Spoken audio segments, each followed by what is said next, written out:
persilakan kepada supervisor untuk menjelaskan mengenai jabatan dari pertama. Baik, waktu saya persilakan.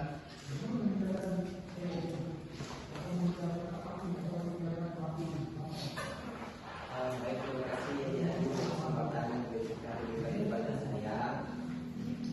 Mungkin Pak Dosen untuk memperkenalkan beberapa menit teman-teman. Selamat sore.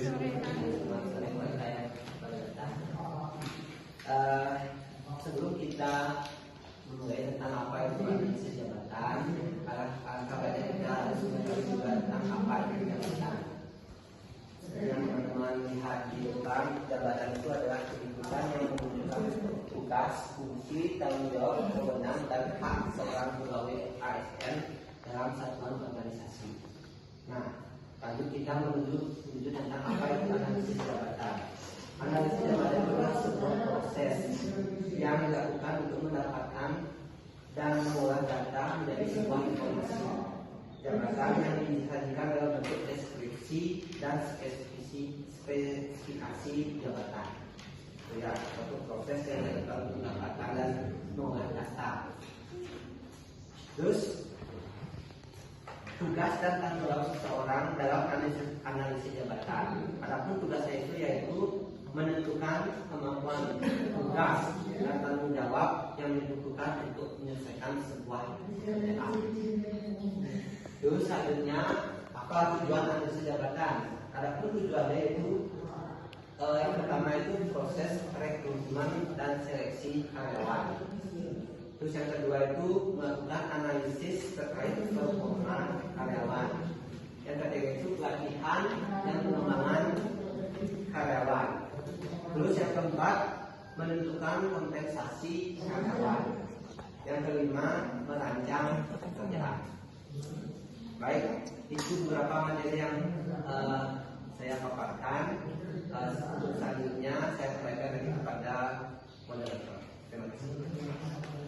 Baik, terima kasih untuk melakukan pertama.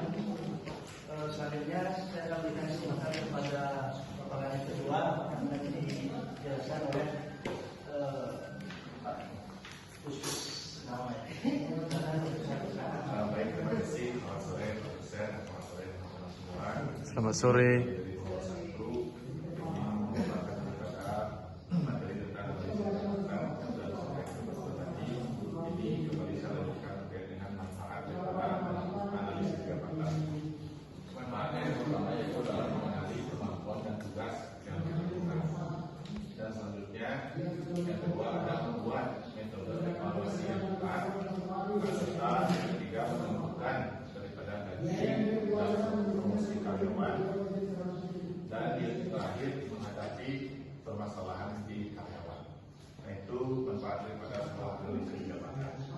Nah, untuk cara membuatnya, yang pertama dapat kita mengumpulkan pertama informasi yang beriman oleh informasi kepada seluruh karyawan. Yang kedua, melakukan perbandingan dengan perusahaan lain yang tentunya ada analisa baik itu dari kompetitor kita.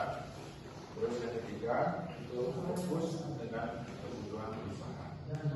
Dan yang keempat ada tentukan di mana tujuan jabatan tersebut di dalam perusahaan yang kita miliki.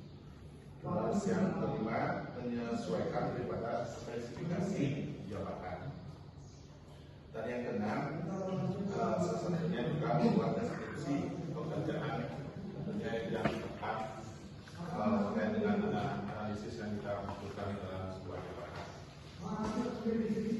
Adapun metode penghimpunan informasi dalam analisa jabatan yaitu pertama ada metode observasi, di mana metode ini adalah orang yang melaksanakan pekerjaan tujuannya untuk menganalisis persyaratan dari pekerjaan, bukan menilainya seperti itu.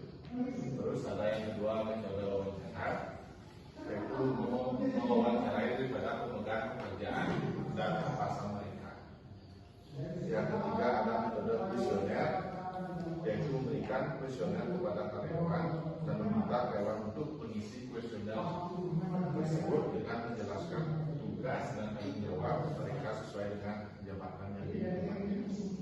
Mungkin di sini disebutkan dikenal dengan yaitu memberikan kuesioner kepada karyawan dan meminta karyawan untuk mengisi kuesioner tersebut dengan menjelaskan tugas dan tanggung jawab mereka sesuai dengan jabatan yang dimiliki. Mungkin di sini disebutkan dikenal dengan fungsi jabatan daripada karyawan tersebut atau kepada staf artinya perusahaan atau di dalam sebuah tempat usaha itu bisa dikenal dengan job description. Terus yang keempat itu adalah metode catatan harian karyawan, yang mana metode ini dimulai dari catatan sendiri yang dibuat oleh karyawan dan isinya apa saja yang dilakukan dalam menjalankan pekerjaan.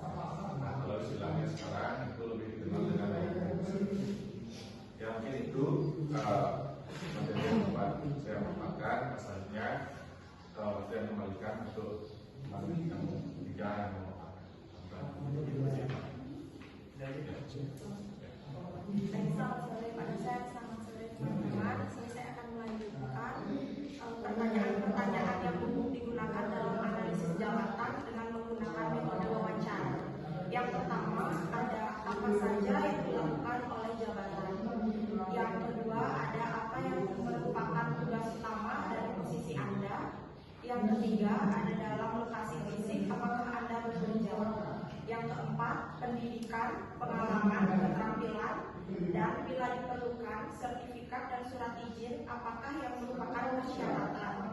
Yang kelima ada dalam kegiatan apa Anda berperan serta. Yang keenam, apakah yang merupakan tanggung jawab dan kewajiban bekerja.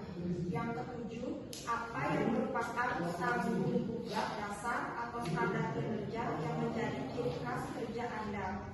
Yang kedelapan, apa yang merupakan tanggung jawab Anda, lingkungan dan kondisi kerja apa yang tercakup.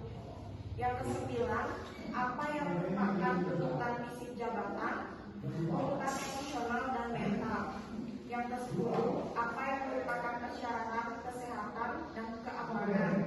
Yang terakhir ada apakah Anda terekspos ke kondisi kerja yang berbahaya atau tidak biasa. Nah, berikut itu pertanyaan-pertanyaan yang umum digunakan dalam analisis jabatan. Ada juga analisis jabatan menghasilkan informasi jabatan yang meliputi informasi tentang nama jabatan, kode jabatan, ikhtiar jabatan, uraian tugas, uraian kegiatan, bahan atau masukan yang diolah, perangkat kerja yang digunakan, serta hasil kerja atau produk yang dihasilkan. Berikut yang dapat saya paparkan. Selanjutnya akan dilanjutkan oleh saya.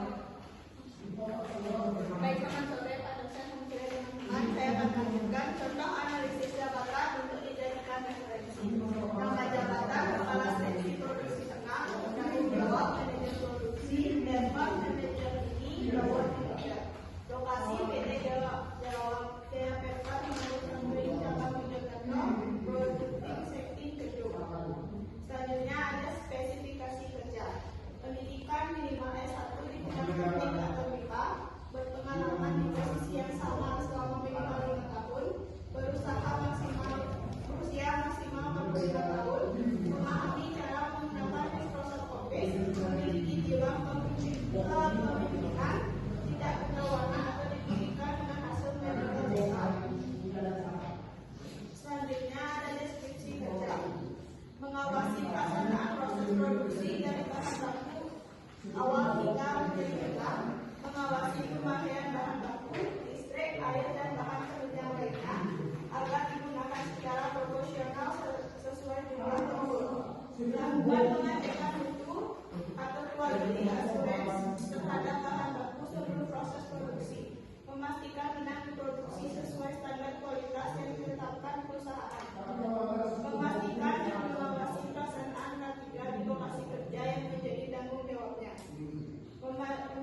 terima kasih teman-teman. Itulah pemaparan daripada proposal kami dengan judul analisis jabatan. Waktu sekarang saya akan memberikan kesempatan kepada teman-teman untuk melakukan dua pertanyaan mengenai apa yang kami jelaskan dalam proposal kami. Artinya dengan topik analisis jabatan. Baik, waktu saya persilakan bagi teman-teman.